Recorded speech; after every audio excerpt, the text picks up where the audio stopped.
Okay, guys, good morning.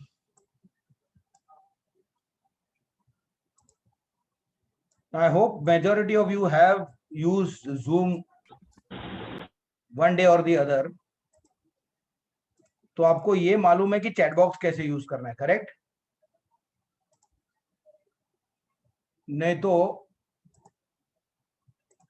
आप control panel पे जाइए,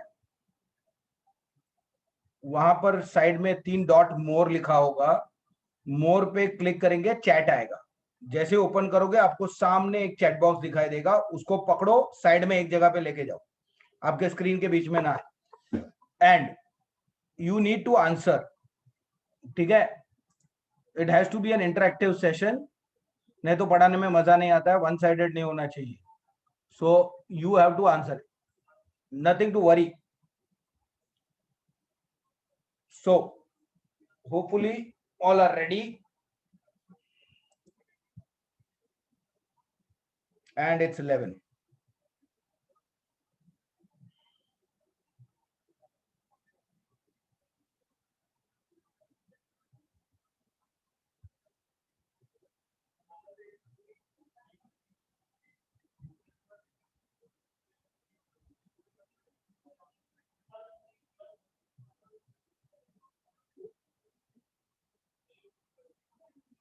Okay, so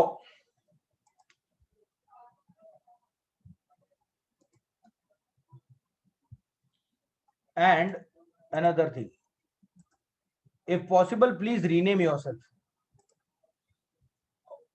कैसे रीनेम करना है? पार्टिसिपेंट्स पे जाइए, उसमें आपका नाम दिखेगा, उधर मोर पे क्लिक करो, रीनेम ऑप्शन आएगा, अपने आप को नाम लिखो, मतलब I am seeing Galaxy and all sorts of things, so better rename yourself, that would be better for me. Okay, so since you have opted for commerce or you are planning to go for commerce, the best thing about commerce, as we always say, science में गाड़ी पटरी पे लगेगी और कमाना चालू करेंगे तब तक 24-25 साल मिनिमम लग जाता है, एंड डॉक्टर तो 27-28, you can't even imagine. Commerce ही ऐसा फील्ड है जहां पर 21-22 इयर्स के एज में you are ready for the market.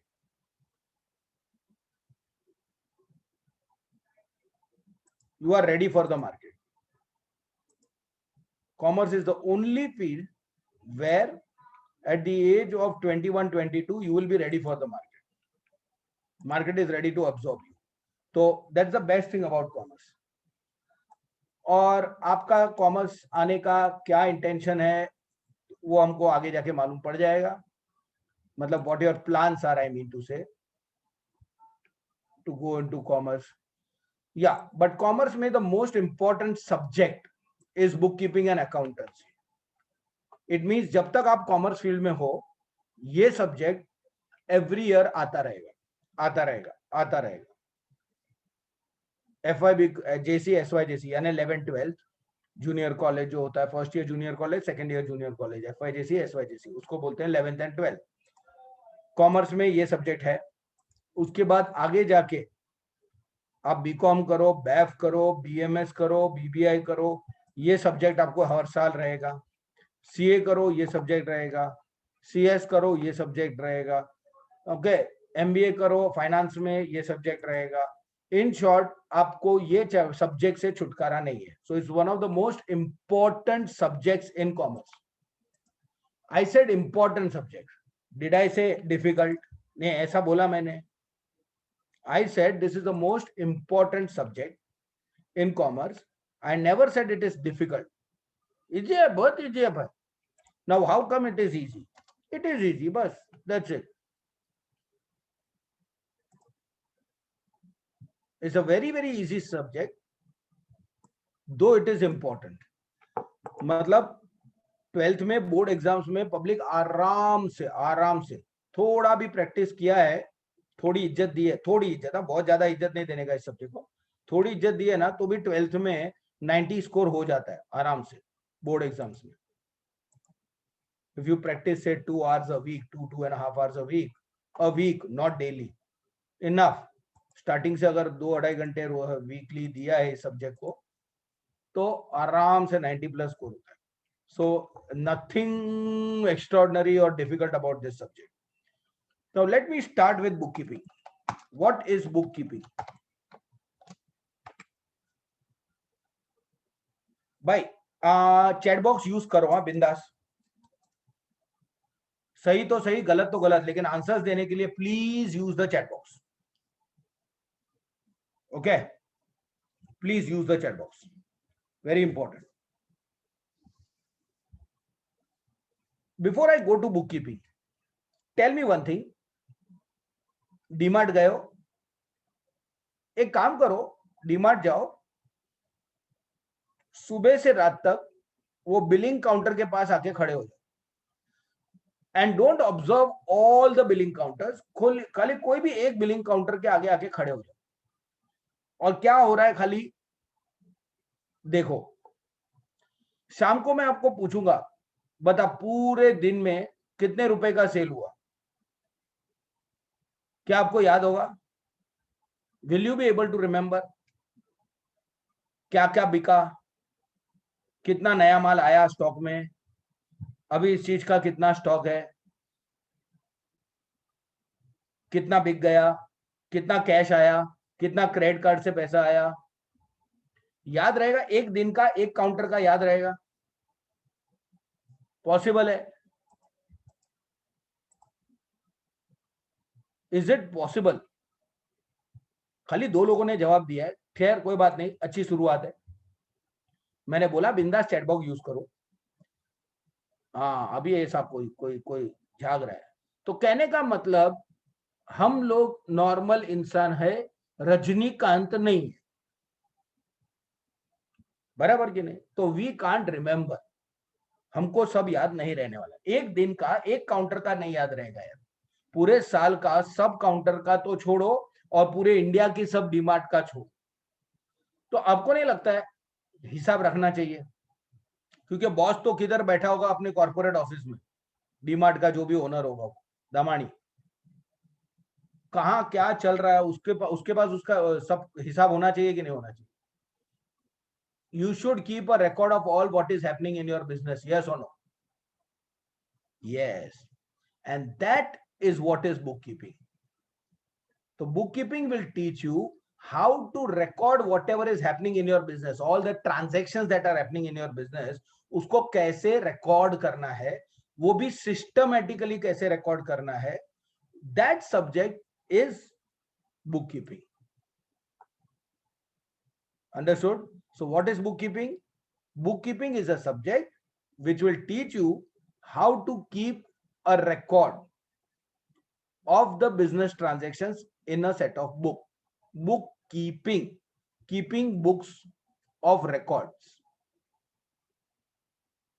हिसाब का बुक रखना है, ठीक है? That is bookkeeping. So what is bookkeeping? Bookkeeping is an art and science of recording business transactions in a set of books in a systematic manner. क्या क्या क्या बोला भाई? ये bookkeeping is an art and science of doing what? Of recording transactions. Business में जो भी transaction हो रहा है उसको रिकॉर्ड करना है, उसका हिसाब रखना है. कहाँ हिसाब रखना है? ऐसे चिट्ठी बनाएगा तो दीवार पे लिखेगा कि सेट ऑफ बुक्स में लिखेगा, इन अ सेट ऑफ बुक्स. और वो भी जैसे तैसे हिसाब रखना है कि सिस्टमैटिकली? सिस्टमैटिकली. तो book keeping is an art and science of recording business transactions in a set of books in a systematic manner. जब कोई पूछे systematic manner मतलब simple. Systematic manner means you have to keep a record in such a manner कि whenever any information is required, that information should be derived quickly and accurately. कोई भी information चाहिए immediately मिलना चाहिए and accurate मिलना चाहिए। Understood और not? मतलब बॉस ने पूछा कि ये माल जो है XYZ, इसका कितना स्टॉक है, तो बॉस को क्या बोलेंगे? कितना स्टॉक है? तो बॉस को बोलने का टाइम प्लीज, मैं आता हूं। गोडाउन में जाने का, गिनने का, एक एक एक एक एक, एक करके टोटल मारने का और फिर आके बॉस को बताने का। क्या ये सिस्टमैटिक हुआ? नहीं हुआ। इमीडिएटली इंफॉर्मेशन मिला? नहीं मिला, तो नहीं चलेगा। This is not book keeping. Book keeping में इस तरह से transactions are recorded that any information you want, you should get immediately and accurately. Remember these two words. When we say it is systematic, means it is in such a way that any information required should be received immediately and accurately. So we call it a systematic record. And bookkeeping will teach you how to record all the business transactions in a systematic manner and in a set of books. तो वो एक book नहीं है, देखो आपको पता चलना चाहिए, सेट ऑफ बुक्स लिखा है। It's not a one book, it's a set of books and in those books you have to write in a systematic manner. There will be some rules of recording. इसीलिए तो book keeping को science बोलते हैं, because science always goes by rules. ऐसे science जैसा कुछ danger वेंजर नहीं है, बोलने के लिए बोलते हैं साइंस, किस लिए? क्योंकि वो रूल्स के हिसाब से चलता है। आर्ट किस लिए?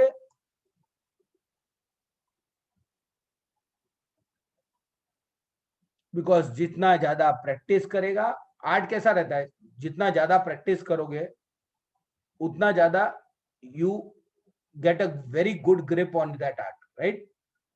So bookkeeping is like this. The more you practice, the more you will find it easy. You will get a greater grip on it. So bookkeeping क्या है? Bookkeeping is an art and science of recording business transactions in a set of books in a systematic manner. Bookkeeping में आप क्या कर रहे हो? आप business में जो भी हो रहा है उसको रिकॉर्ड कर रहे हो in a systematic manner. Transaction मतलब क्या? तो transaction means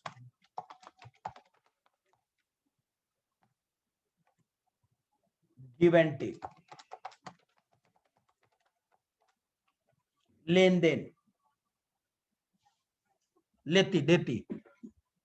transaction means what? Give and take, लेन देन। तो बिजनेस में जो भी लेन देन हो रहा है उसका हिसाब रखना पड़ेगा। तो वो हिसाब कैसे रखते हैं, सिस्टमैटिकली कैसे रखते हैं, वो ये सब्जेक्ट आपको पढ़ाएगा। So bookkeeping is an art and science of recording business transactions in a set of books in a systematic manner. Is that okay? Now, transactions means give and take, len den. Okay. Now, transactions are of two types. दो तरह के transactions होते हैं। हम बहुत सारे example लेंगे, practical life example लेंगे। ट्रांजेक्शन्स दो तरह के होते हैं। One is called monetary transactions and the other is non-monetary transactions. Monetary transactions क्या होता है? कोई ऐसा transaction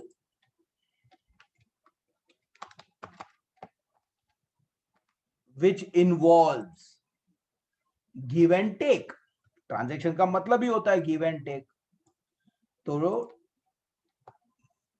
such transactions involve give and take of money or money's worth। अगर उस ट्रांजैक्शन में मनी का गिव एंड टेक हो रहा है, पैसे इधर से उधर हो रहे हैं, या पैसे की वैल्यू का कोई चीज, वस्तु, मनी की वर्थ का, जिसकी कोई मनी वैल्यू है, ऐसी कोई चीज का लेन देन हो रहा है, तो that is a monetary transaction. Okay. And if transaction में न मनी का लेन देन हो रहा है, न मनी वर्थ का लेन देन हो रहा है, तो it is a non monetary transaction. Such transactions do not involve give and take,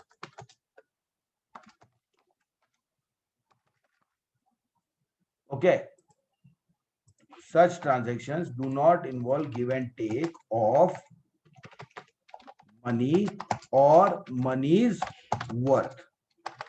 We will take lots of examples.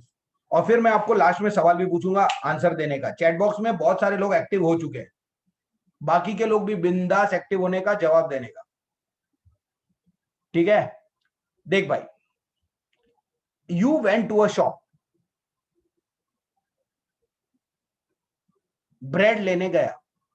You went to a shop, you gave him money and he gave you bread.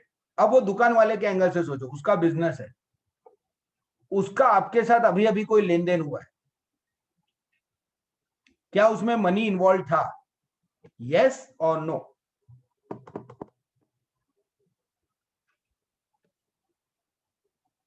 I am waiting. I am waiting. 3 लोगों ने खाली जवाब दिया अभी तक.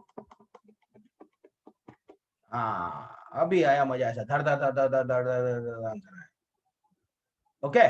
सो what I am trying to say, देख भाई, दुकान वाले को पैसा मिला और उसने सामने ब्रेड दिया, तो गिव एंड टेक हुआ है, क्या उसमें मनी इन्वॉल्व है, तो it is a monetary transaction. ठीक है, it is a monetary transaction. हो गया. नाउ अब आप शॉपकीपर है, यू आर अ शॉपकीपर, आपकी दुकान है. एक आंटी आई और बोली कि अच्छा, आप उसको पहचानते हो, रेगुलरली आती है, वो कस्टमर है. वो आई, सामान लेके गई और बोली पैसा बाद में देती हूँ. आपकी दुकान से there was one lady, she came, you know her because she is a regular customer. Okay, वो आपकी रेगुलर कस्टमर है. आई, उधार में सामान लेके गई. Is money involve?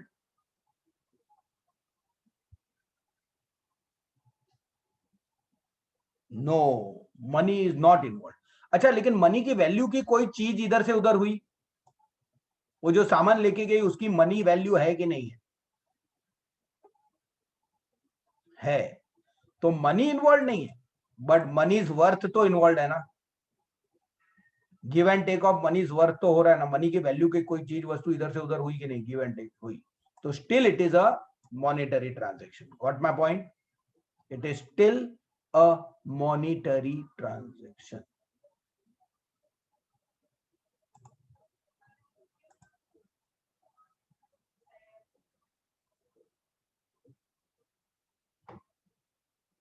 Is that clear everyone? Good. और एग्जांपल देते हैं. लिसन ना, सपोज आप एस्टेट एजेंट है, आप लोगों को हेल्प करते हो, घर दुकान खरीदने बेचने में, भाड़े में देने के लिए, सब हेल्प करते हो, और उसके लिए आपको क्या मिलता है? कमीशन मिलता है. ठीक है. आपने मिस्टर एक्स की दुकान बेच के दिया, हेल्प किया उसको दुकान बेचने में, और उसके लिए आपको कमीशन मिलने वाला है. मिला नहीं है, मिला नहीं है, तो money is involve? No, but मिलने वाला है. मनी इन्वॉल्व नहीं है, बट आपने उसको सर्विस दी कि नहीं दी, उसके लिए मेहनत की कि नहीं, जिसके लिए बाद में आपको कमीशन मिलेगा. आपके उस सर्विस की मनी वैल्यू है कि नहीं है?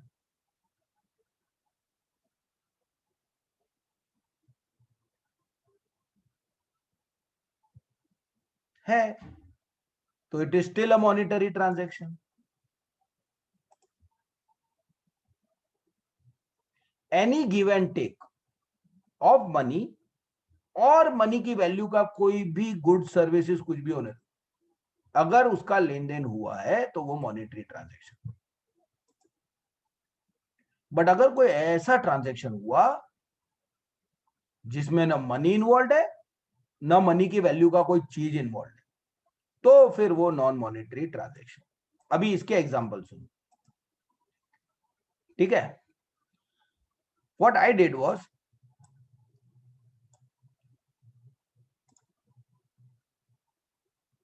मैंने दीप्ति का इंटरव्यू लिया,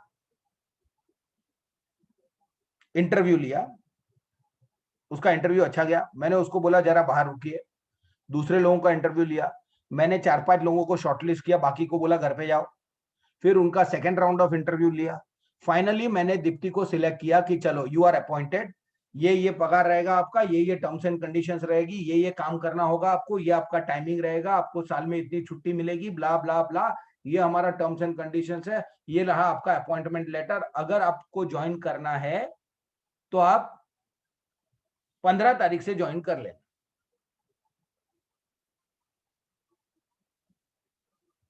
अपॉइंटमेंट लेटर दिया, there is some give and take involve here, correct, give and take हो रहा है, एक अपॉइंटमेंट लेटर का गिव एंड टेक हो रहा है, क्या इसमें मनी इन्वॉल्व है? इज मनी का give and take taking place? No. अच्छा, क्या दीप्ति ने अभी तक मुझे सर्विस दिया है, अपना काम किया है मेरे लिए,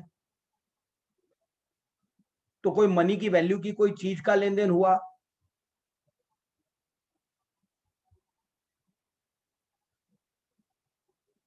हुआ। देख, अभी खाली अपॉइंटमेंट लेटर दिया है, ना मैंने उसको पगार दिया, ना उसने अभी तक मेरे लिए काम किया। अगर उसने काम भी किया होता तो मैं बोलता उसकी काम का मनी वैल्यू है कि नहीं है? बट उसने अभी तक काम भी शुरू नहीं किया है, ना ही मैंने अभी तक उसको पैसा दिया है, ना मनी का गिव एंड टेक हो रहा है, ना मनी की वैल्यू की कोई सर्विस आ रही है, खाली अपॉइंटमेंट लेटर दिया है, इसमें ना मनी इन्वॉल्व है, ना मनी इज वर्थ इन्वॉल्व है। तो बताओ ये मॉनेटरी ट्रांजेक्शन हुआ या non monetary?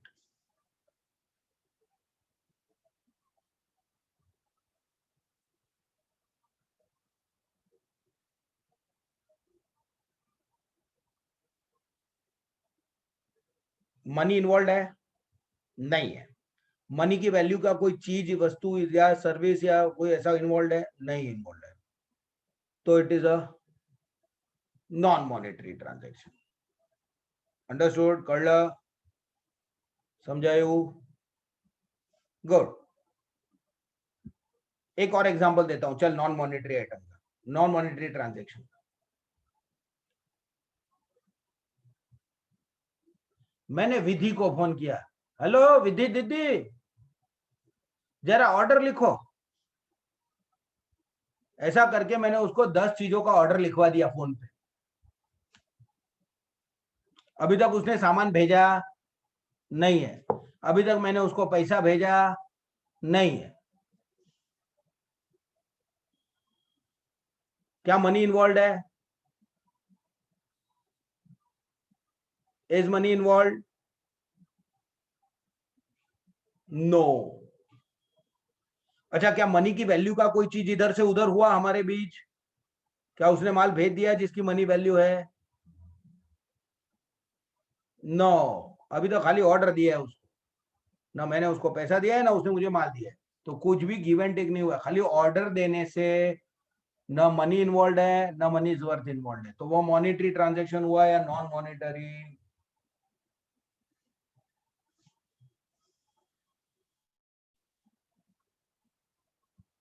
Non monetary. Clear? अब एकदम पक्का दिमाग में बैठ गया, फिक्स? यस और no? Great, very good.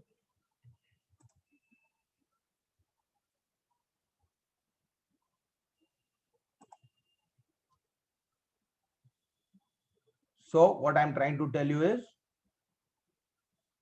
what is involved here? What is bookkeeping? I told you first. चलो आज शुरू कहां से किया हमने, बोला book keeping and accountancy, very important subject. I told you this is a very, very, very, very important subject. Every year, till you are in commerce, this subject will come again and again, again and again. Obviously, level बदलते जाएगा, same चीज थोड़ी पढ़ाएगा 5 साल तक यार BCom तक. So every year something new, some higher level you will achieve. But this subject will be there till the end, till you are in commerce and you are studying. BCom करो, MCom करो, आगे जाके it will go. What is bookkeeping? That was the second thing I explained you. I told you bookkeeping is an art and science of recording business transactions in a set of books in a systematic manner. Business में जो भी हो रहा है, लेन then, give and take मतलब transaction, that has to be recorded properly in a set of books, systematically in a set of books. That is called bookkeeping. फिर मैं ये वर्ड पकड़ा, ट्रांजैक्शन क्या होता है. मैंने बोला transaction means give and take, लेन देन. गुज्जू लोग बोलते हैं लेती देती. ठीक है. Now transaction are of two types, monetary and non monetary. Monetary transaction वो ट्रांजैक्शन होता है जिसमें गिव एंड टेक होता है मनी का, या फिर मनी नहीं भी इन्वॉल्व है तो मनी की वैल्यू की कोई चीज का लेन देन हो रहा है. तो आइदर इट इज मनी और मनी इज वर्थ, कि कोई चीज का लेन देन हो रहा है तो it is a monetary transaction. But if money is also not involve, money is worth is also not involved, so it is a non-monetary transaction. Fine. Now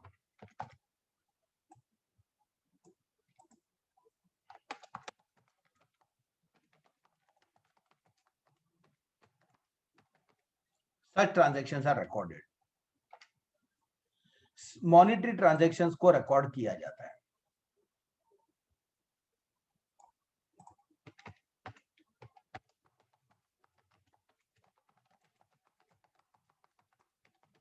And non-monetary transactions are not recorded. तो book keeping में अगर कोई बोलता है we keep a record of business transactions, yes we keep a record of business transactions, but which business transactions, monetary और non monetary? Monetary.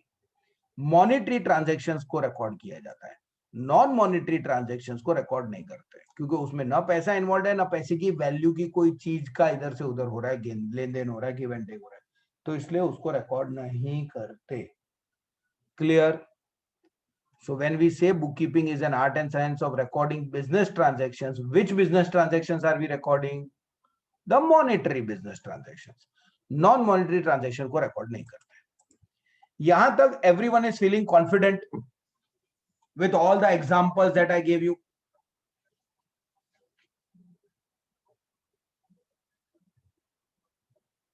Full to confidence है.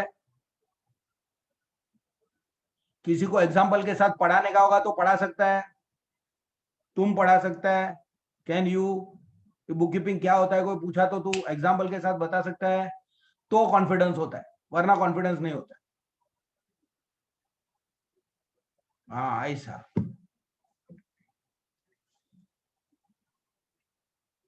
ठीक है. Now some important terms.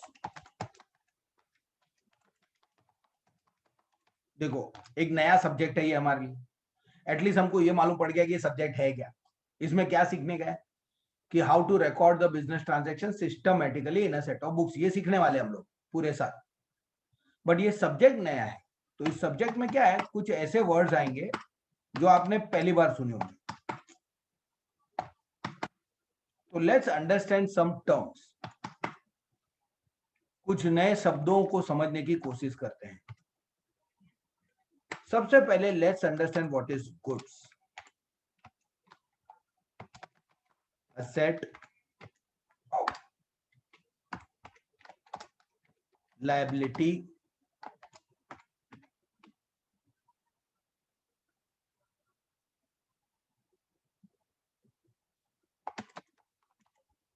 debtor, creditor. Tension मत लो, ये क्या क्या नया नया वर्ड बता रहा हूं. जैसा कॉन्फिडेंस अभी तक है ना, उतना कॉन्फिडेंस लेक्चर के एंड में आएगा. Don't worry. कि क्या क्या नया नया वर्ड है, प्रोनाउंस भी करेगा तो गलत करने वाला है 100%। वो चौथा वाला प्रोनाउंस करो, फोर्थ पॉइंट क्या आया दिमाग में? डेप्टर आया ना, डेटर छोड़ जाने दे, बाद में बताता हूं। Let's find out what is goods. Goods are, मतलब इस सब्जेक्ट में गुड्स का मतलब क्या होता है?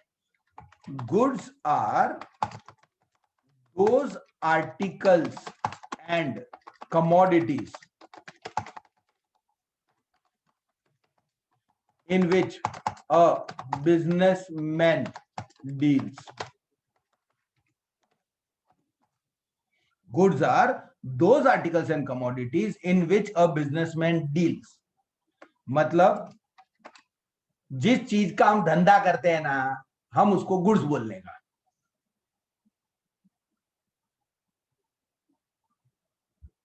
हम जिस चीज का डीलर है हमारे लिए वो गुड्स है। अंडरस्टूड? चलो, suppose Aston has a stationery shop, तो tell me for Aston what is goods? Suppose Aston has a stationery shop, तो उसके लिए गुड्स क्या हुआ?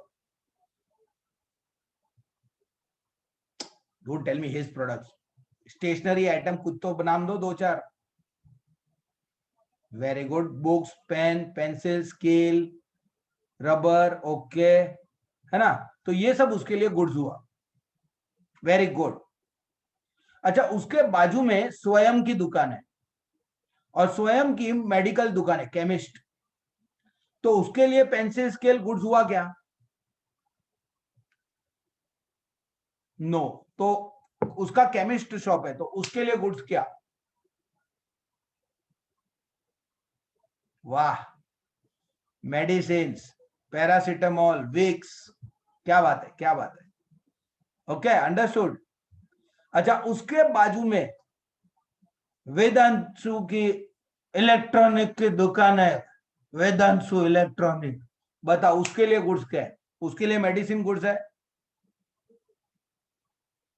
No. Television, fridge, refrigerator, exactly, तो उसके लिए तो कहना है से गुड्स सबके लिए सेम होता है कि सबके depending upon business to business वो अलग होता है? सबके लिए गुड्स सेम है। स्वयं की दुकान के लिए जो गुड्स है, बाजू वाले की दुकान के लिए भी वही गुड्स है कि depends upon business to business, business to business. अच्छा, ये गुड्स हमने क्यों खरीदा है? यूज करने के लिए खरीदा है कि बेचने के लिए खरीदा है? We have purchase goods for using them और for selling them? Exactly, for selling them. तो goods are purchase for sale, बराबर है? गुड्स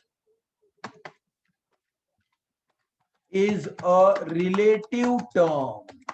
कोई पूछे इसका मतलब क्या हुआ, तो बोलने का रिलेटिव टर्म मतलब it depends upon business to business, that is it depends on business. For a chemist, medicines are goods. For a electronics store, television, refrigerator, etc. are goods and so on. चल भाई, समझ गया? Are you now confident about goods? तो कोई भी आपको इस subject में आगे जाके कभी भी गुड्स वर्ड आया, दिमाग में क्लिक होएगा गुड्स मतलब ये किस चीज की बात कर रहे हैं।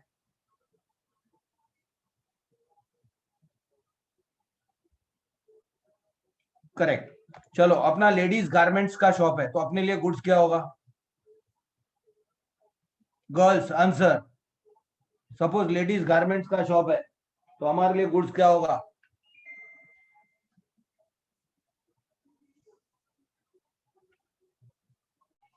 पंजाबीज, कुर्तीज। करेक्ट। बोलो। गर्ल्स को आंसर देने बोल रहा हूं, बॉयज ने आंसर दिया, गर्ल्स ने आंसर ही नहीं दिया। फिर क्या वो लखनवी ने आजकल क्या निकला है वो, पलाजो, ऐसा कुछ होता है, गॉड नोस, फॉरगेट इट। समझाना कहने का मतलब, तो उसके लिए वो गुड्स है, अंडरस्टूड। Next is asset. ये asset, what is an asset? Asset means property.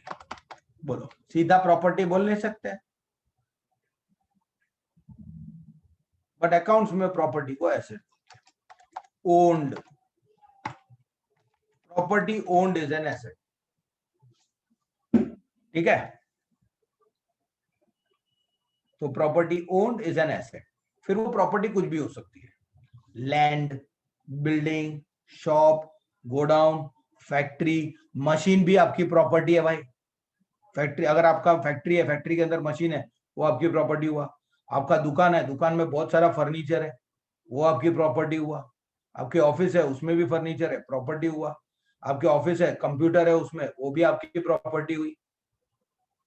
Printer है, प्रॉपर्टी हुआ। जेरोक्स मशीन है, प्रॉपर्टी हुआ आपका। आपके बिजनेस में कार, ट्रक, टेम्पो, वो भी आपका प्रॉपर्टी है। तो प्रॉपर्टी को हम क्या बोलेंगे? एसेट। तो asset means property owned. Owned, owned जरूरी है, खुद का होना जरूरी है, तो हम एसेट बोलेंगे। किसी और का ट्रक भाड़े पे लेके आया तो वो अपना एसेट हुआ गया?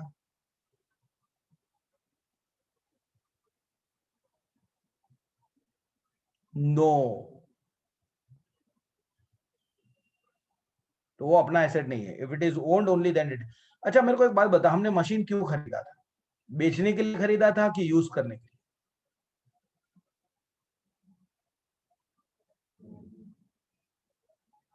यूज करने के लिए, करेक्ट। फर्नीचर क्यों खरीदा था ऑफिस में, टेबल चेयर क्यों खरीदा था?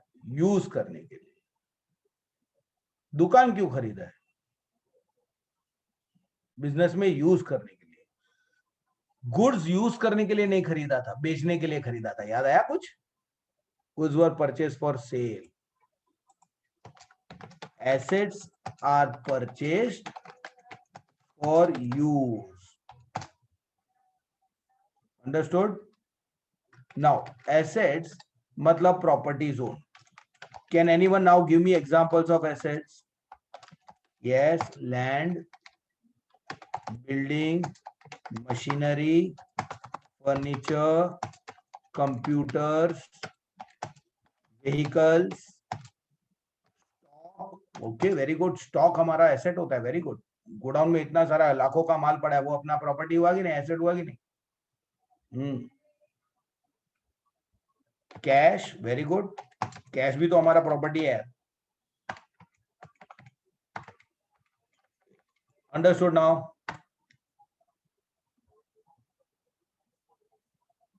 एसेट मतलब properties owned by the business, belonging to the business, owned by the business. Liability क्या है? What is a liability then? A liability, oh, is the amount that we have to pay to dunya. We have to pay to outsiders. Look, we have to pay some amount to outsider. So that amount is our liability. Example देगा ना भाई? Why fear when I hear? Stop. मैंने हित से loan लिया, तो मुझे उसको वो अमाउंट वापस देने का है कि नहीं देने का?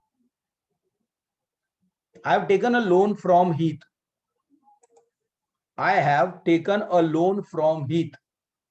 तो I have to repay him, yes or no? तो वो जो अमाउंट मुझे उसको चुकाना है, वो मेरी क्या हुई? लायबिलिटी हुई।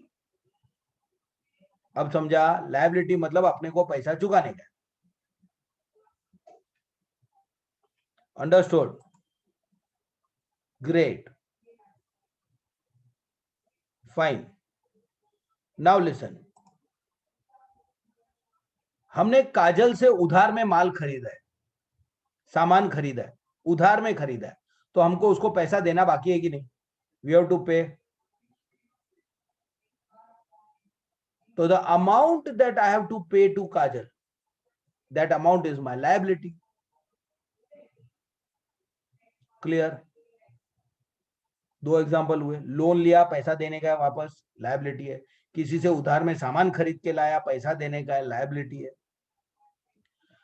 लॉकडाउन की वजह से वर्कर को 2 महीने से पगार नहीं दिया है, पे करना बाकी है, तो लायबिलिटी है.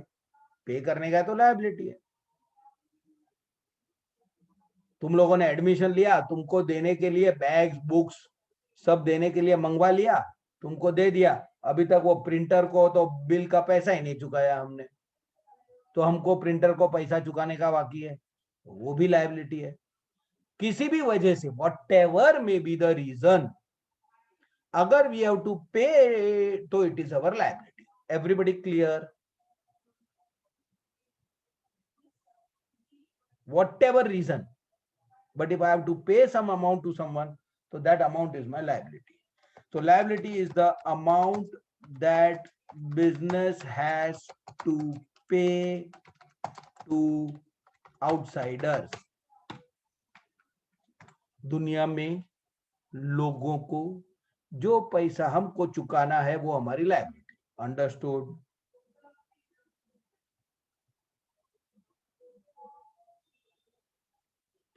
गुड्स क्या है? दिमाग में घुस रहा है, दिमाग में याद आ रहा है गुड्स मतलब क्या, एसेट मतलब, लायबिलिटी मतलब, तीनों word. Are you confident about these 3 words?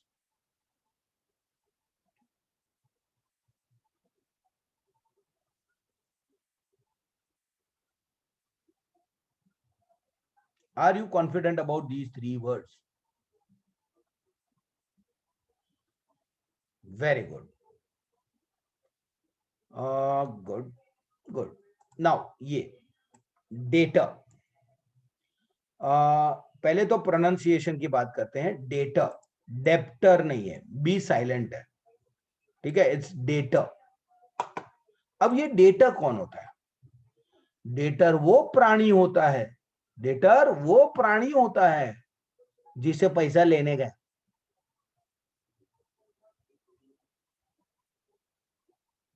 देख, धंधे में ऐसा बहुत होगा, कई लोगों से पैसा लेने का बाकी होगा, तो वो सब लोग मेरे कौन है? डेटर्स है. Understood? The party from whom we have to receive money, जिनके पास से पैसा लेने का है, we have to receive money, those parties are my debtors. Is that clear everybody? So debtors are parties from whom we have to receive money. Understood? Debtors are parties from whom money is receivable, पैसा मिलने वाला है. अच्छा, we owe money to them or they owe money to us?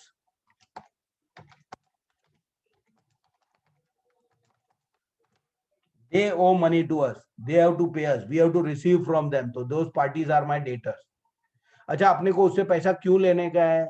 छोड़ना पाए, किसी भी वजह से लेने का हो, वो पार्टी हमारा डेटर है. अगर मुझे उससे पैसा लेने का, कोई भी रीजन की वजह से पैसा लेने का, वो मेरा डेटर है. अंडरस्टूड? मैंने कमीशन पे किसी का माल बेच के दिया, तो मुझे उससे कमीशन लेने का है, तो वो मेरा डेटर है. मैंने उसको माल उधारी में बेचा, मुझे उससे पैसा लेने का है, तो वो मेरा डेटर है.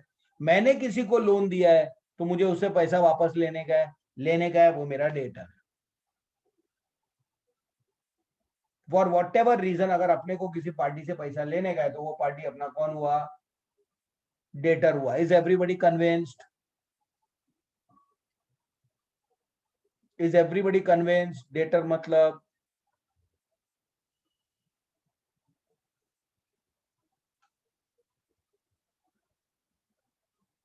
गुड. देन क्रेडिटर एग्जैक्टली उल्टा, एग्जैक्टली उल्टा. Creditors are parties to whom money is payable, मतलब अपने को उसको पैसा देने का है।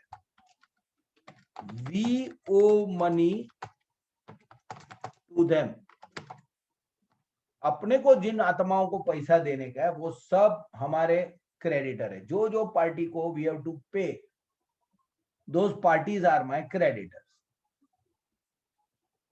क्लियर? डेटर मतलब उससे पैसा लेने का है, क्रेडिटर मतलब पार्टी जिसको पैसा देने का है, to whom I have to pay। तो debtor creditor are opposite of each other. Debtors are parties from whom we have to receive money. Creditors are parties to whom we have to pay money. Clear?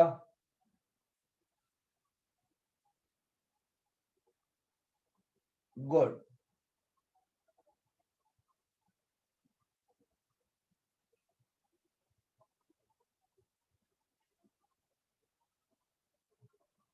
अब एक question पूछने का है, liability और creditor में क्या फर्क है? चल दिमाग लगा।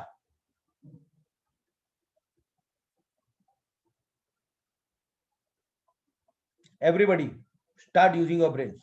What is the difference between liability and creditor?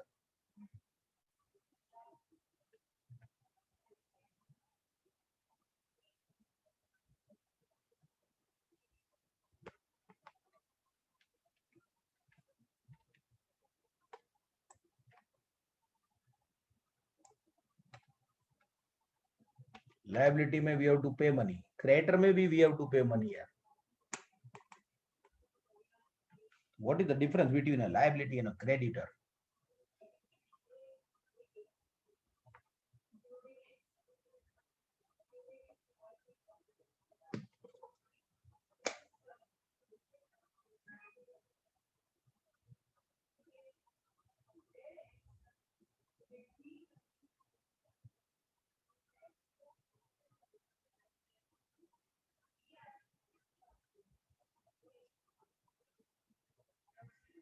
No one?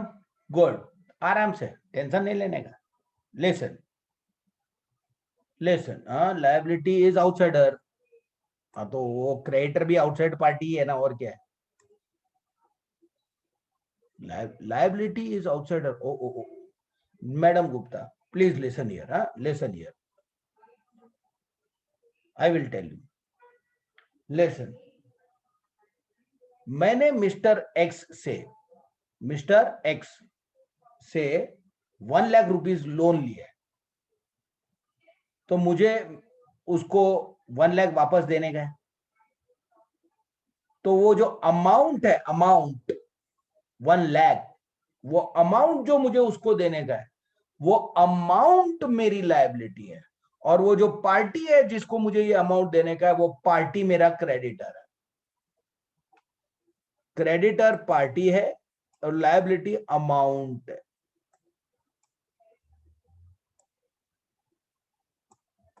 अब समझा everyone? Creditor is a person to whom I have to pay, and the amount that I have to pay to my creditor, that amount is my liability.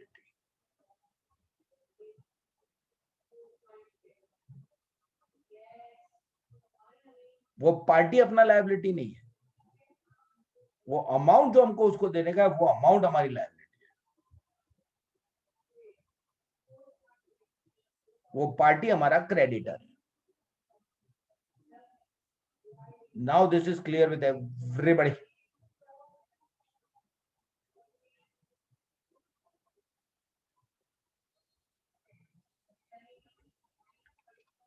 अच्छा, आगे जाके याद नहीं रहा तो debtor कौन, क्रेडिटर कौन? कौन तो भी एक है जिससे पैसा लेने का है, और एक है जिसको पैसा देने का है, बट हु भूल गया। भूलने का नहीं, ये इतना इजी है कि गांव की औरतों को भी मालूम है डेटर कौन, क्रेडिटर कौन, गांव की औरतों को भी मालूम है। इतना इजी है, देख बताता हूं।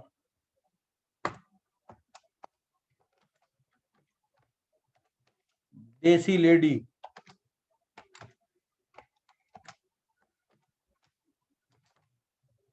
क्या लिखा मैंने? देसी लेडी।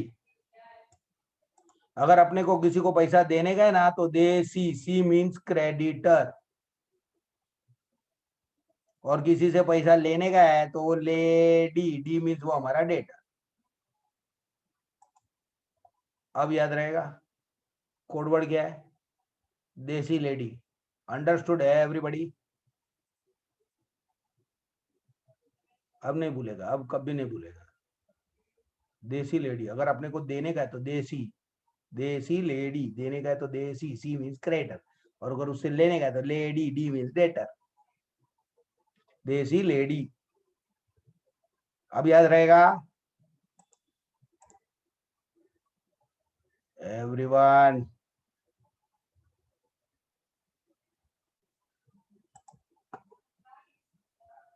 ग्रेट।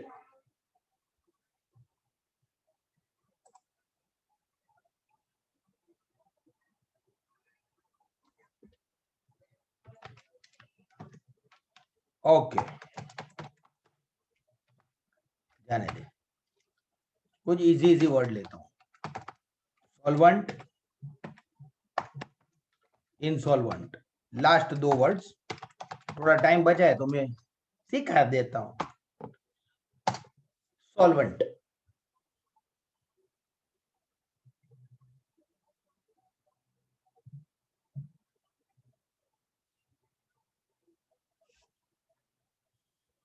एक बिजनेसमैन है, उसके पास बहुत सारे एसेट्स है। एसेट्स मतलब प्रॉपर्टी, बहुत प्रॉपर्टी है, और लायबिलिटी भी बहुत है उसके सर पे, पैसा चुकाने का भी बाकी। कोई भी बिजनेस में एसेट भी होते हैं, लायबिलिटी भी होते हैं। एज ऑन टुडे उसकी सारी प्रॉपर्टी की वैल्यू टोटल 80 lakhs है, लेकिन ही ऑल्सो हैज टू पे 10 lakhs टू आउटसाइडर्स। उसके पास 80 lakhs, बिजनेस में सब एसेट्स मिला के 80 lakhs का एसेट है, लेकिन 10 लाख का लायबिलिटी भी है, चुकाने का बाकी है। Will he be able to pay his liability? क्या वो अपनी लायबिलिटी चुका पाएगा? उसके पास 80 लाख का एसेट है, 80 lakhs, और सामने लायबिलिटी सिर्फ 10 लाख की है। Will he be able to repay his liability? Yes और no?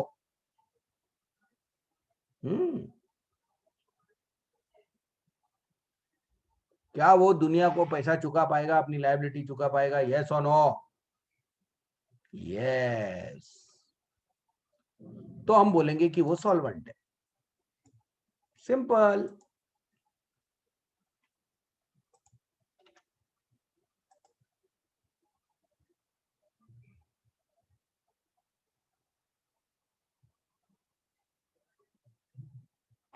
solvent person is a person whose dash is more than dash. चल आंसर दे। Asset is more than liability या liability is more than asset?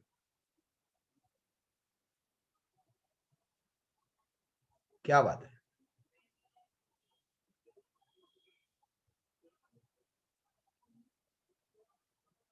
Very good, very good, so many of you, good. तो solvent person is a person whose assets are more than his liabilities, and so he will be able to pay his liabilities easily. ठीक है ना? A solvent person is a person whose assets are more than his liabilities. समझ लो? So he can pay his liabilities easily. वो पे कर पाएगा।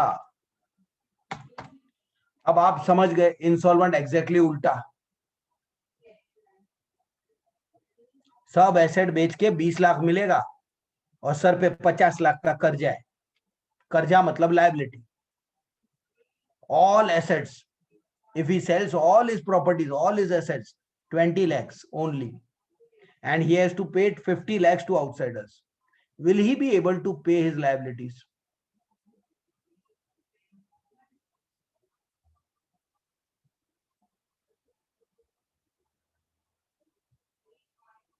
Will he be really able to pay his liabilities? No.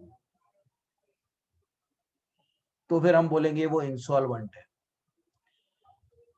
इसको हम नॉर्मल इंग्लिश में एक और वर्ड भी यूज करते थे, बैंकरप्ट है. I don't know if some of you know it. Insolvent है मतलब बैंकरप्ट है. पार्टी डूब गई है.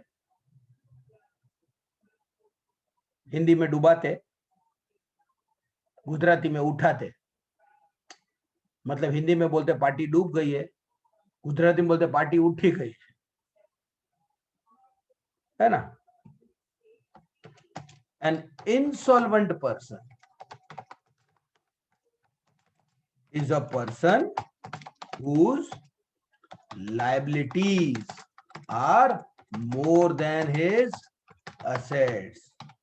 So he will not be able to pay all his liabilities. An insolvent person is also called bankrupt.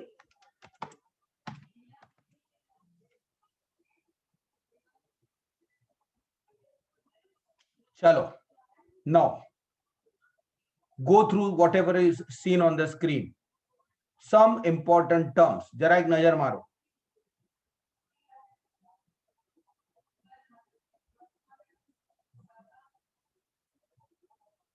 नजर मारो मतलब पढ़ो, ऐसा स्कैन नहीं करने का.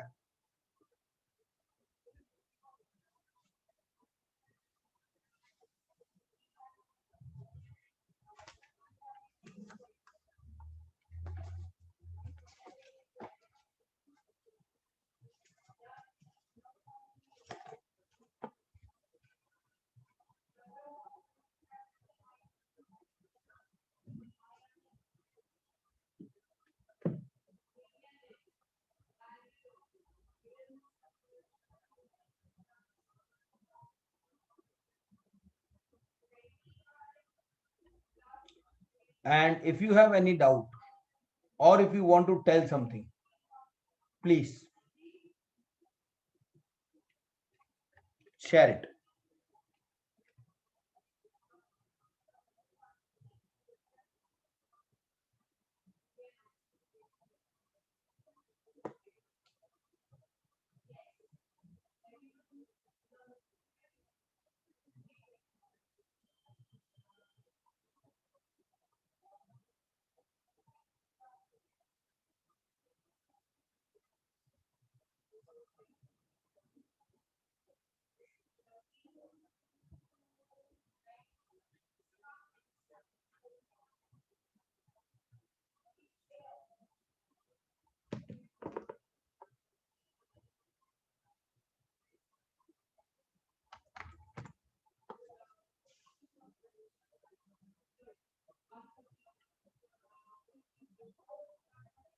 Okay, no one is asking me any doubts. Still I'm asking you again. किसी को कुछ है वापस समझाऊं?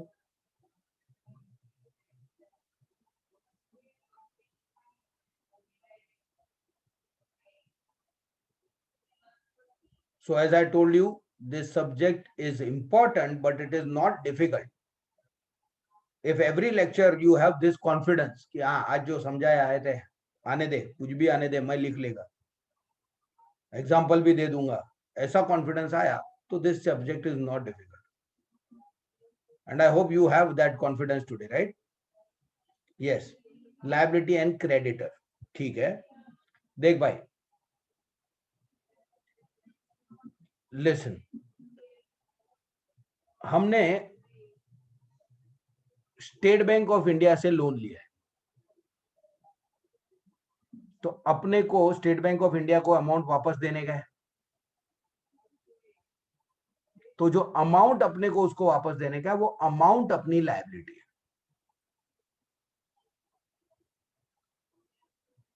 हमने लोन लिया है तो हमको वो पैसा वापस देने का, तो जो अमाउंट हमको उनको वापस देने का है स्टेट बैंक ऑफ इंडिया को, वो अमाउंट हमारी लायबिलिटी है। स्टेट बैंक ऑफ इंडिया हमारी लायबिलिटी नहीं। स्टेट बैंक ऑफ इंडिया वो पार्टी है to whom I have to pay, तो वो हमारा कौन हुआ? क्रेडिटर हुआ। अंडरस्टूड? जो अमाउंट मुझे उसको चुकाना है वो अमाउंट मेरी लायबिलिटी है और वो बंदा मेरा creditor.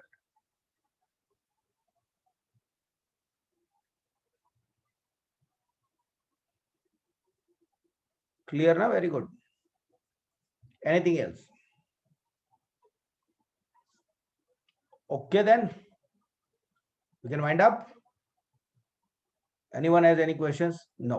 Okay, chalo chalo, bye bye, take care, see you soon.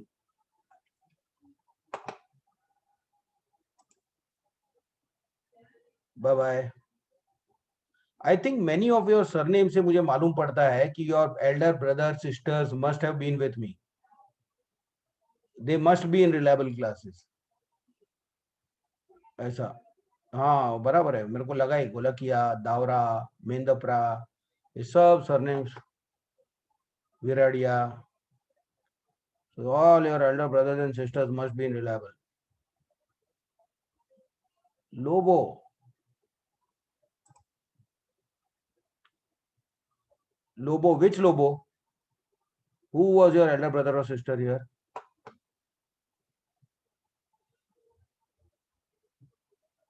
Kevin.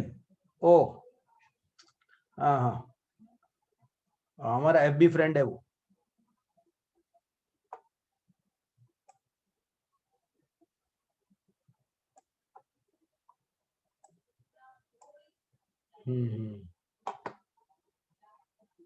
Okay okay, चलो bye bye, God bless, take care.